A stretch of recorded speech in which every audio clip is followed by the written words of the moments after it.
Senhor presidente,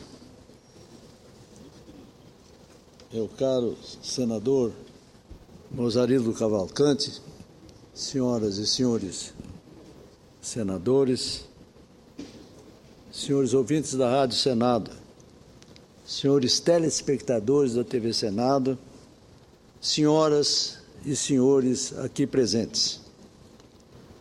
Senhor presidente,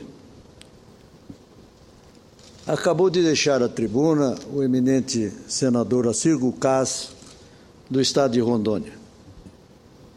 Eu devo confessar a Vossa Excelência e aos demais aqui presentes e que nos ouvem, que nos assistem, de que considero o pronunciamento do senador Assir Gulkás de uma importância extraordinária, porque ele abordou assuntos que são do conhecimento das autoridades e da opinião pública já há alguns anos, e que não tem merecido, da parte das autoridades públicas, a atenção que deveria ter. A produção de alimentos, a exploração de terras agricultáveis e pastoris no nosso país precisa merecer uma análise mais percussiente por parte do poder público. O senador Assir Gulkás fez, numa abrangência inteligente, algumas observações que eu até procurei destacar através de um meu modesto à parte. A questão das terras degradadas, a reserva legal, a preocupação com relação às áreas públicas e às áreas indígenas, e destacou, sobretudo, que as políticas públicas hoje praticadas não são aquelas que atendem realmente o reclamo do homem do campo. Restrições e restrições imensas têm sido feitas à sua ação, esquecendo-se que a produção de alimentos deve ser uma política prioritária de governos, até porque, pelas estatísticas existentes, a população do mundo cresce de forma geométrica e a produção de alimentos de forma aritmética, conforme eu tive oportunidade de destacar numa parte que ofereci ao senador Assir Gulkás. Minhas palavras, portanto, sejam a repetição daquelas que eu disse, saudando o discurso do senador Assir Gulkás, e que é um testemunho mais do que evidente da preocupação que esta casa tem, que o povo brasileiro tem com relação ao estímulo de uma política agrícola e pecuária que realmente possa estratificar o desenvolvimento econômico do nosso país. Mas hoje, senhor presidente, senador Mozarino Cavalcante, eu venho para abordar um outro assunto que constitui para mim uma preocupação que vem de muitos anos mesmo, desde a década de 60. Hoje, senhor presidente, podemos comemorar o fato de o Brasil ser uma democracia totalmente consolidada, sem nenhuma dúvida ou possibilidade de alguma ação política que possa destoar das liberdades consagradas, de opinião, de manifestação, de imprensa e do respeito aos direitos humanos. Não há campo para fecundar ideias revanchistas ou sebastianistas, que tendem a toldar o atual ambiente de conciliação nacional. Ao relembrar a passagem dos 50 anos do 31 de março de 1964 e dos dias que o antecederam, me permito fazer uma retrospectiva histórica dos fatos e das versões decorrentes, procurando colocá-los a nu perante a verdade, sem as paixões que tumultuam a desenvoltura de alguns analistas de hoje. Para mim, senhor presidente, aquela data não representou o início nem de um golpe militar, nem de uma revolução, termo mais simpático, usado pelos adeptos dos regimes ditatoriais. Na era da Guerra Fria, o planeta estava polarizado entre comunistas e capitalistas. A configuração política mundial era totalmente diferente da que temos hoje.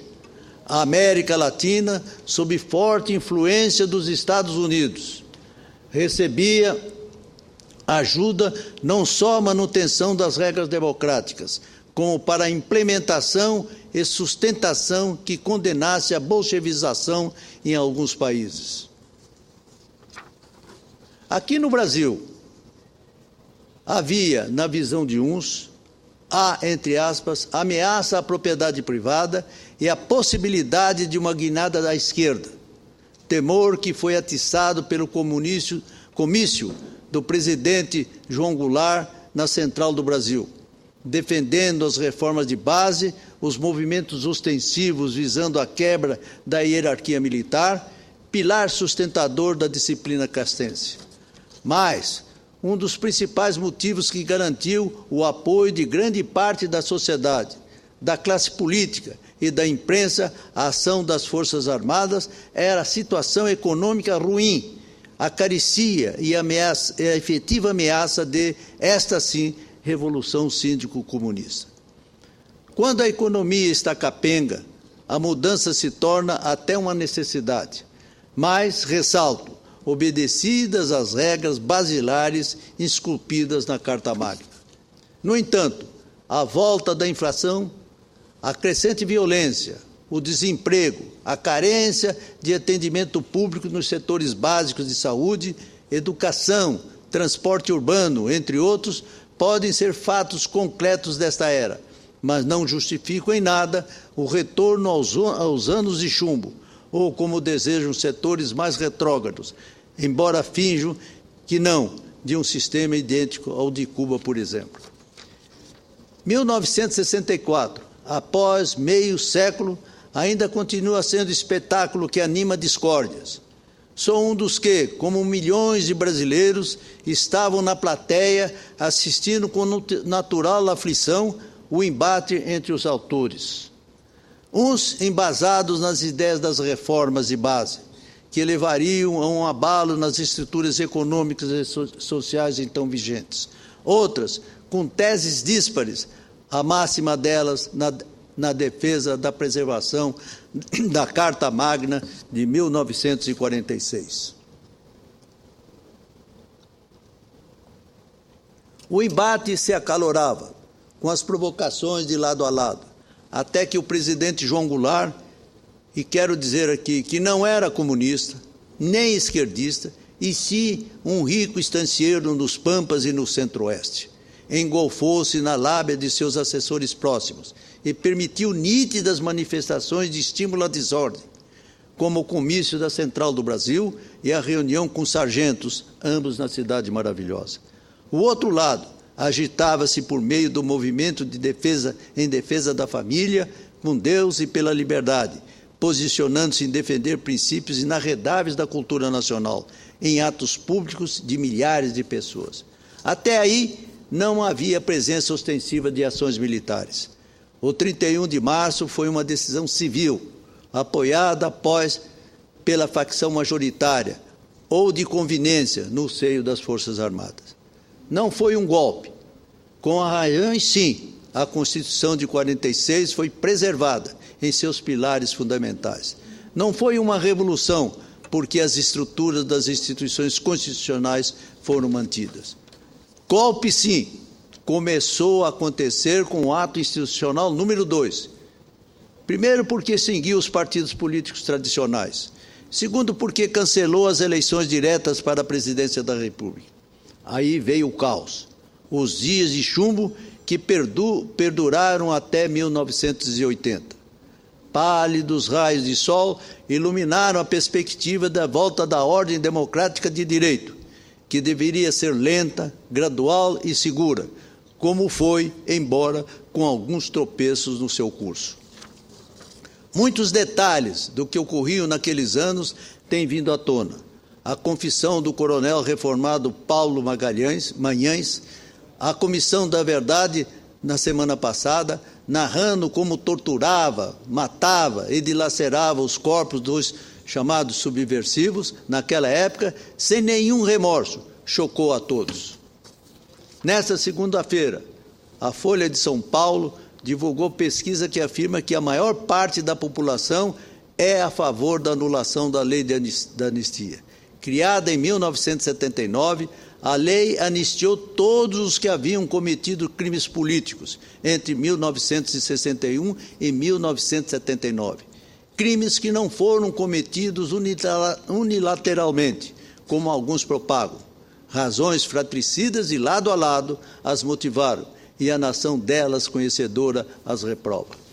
Eu, particularmente, senhor presidente, senhores senadores, concordo com a senhora presidente Dilma Rousseff sobre a sua manifestação recente e, no mesmo sentido, com a opinião do ex-ministro da Justiça José Gregory, hoje presidente da Comissão de Direitos Humanos da USP, de que a lei da anistia ocorreu numa fase complexa, permitiu o retorno de centenas de exilados políticos e foi importante, naquela circunstância histórica, para a abertura do regime e a redemocratização pacífica que se iniciou com a posse do primeiro presidente civil após 21 anos, José Sarney, e se alicerçou com a Carta Magna de 1988.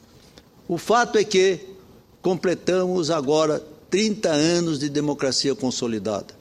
Ao voltarmos na história, percebemos que o nosso país nunca passou por esse processo de maneira tão profunda e concreta. A democracia da República Velha era, na verdade, forjada, pois calcada em carta estranha à nossa realidade, a norte-americana de 1787, e no instante de transição entre dois sistemas de governo, do monárquico ao republicano, a Constituição de 1981. Seguiu-se a de 1934, com algum avanço nas questões sociais e no direito do voto amplo, mas de vida efêmera. A de 1937, de gênero, número e grau ditatorial, com o Estado Novo. A de 1946, com ares do liberalismo democrático, sempre ameaçada por convulsões políticas, resistindo até ser derrogada pela Carta Autocrática de 1967, que oficializou os atos institucionais já perante o regime militar. Sei que a nossa democracia de 1985 ainda tem muitas arestas a aparar, mas, de longe, é a de estrutura mais estável e bases sólidas. O momento é de construção nacional de uma consciência que não vale revanchismo, a época do arbítrio, como também sebastianismos pela volta dele. O Brasil tem que se consolidar como democracia. É tarefa de cada um de nós o esforço para que essa construção atávica não pode, como afirmou o saudoso ex-senador Franco Montoro, ser sonho de uns poucos, pois, irmanados, todos poderemos sonhar juntos por um país solidamente democrático.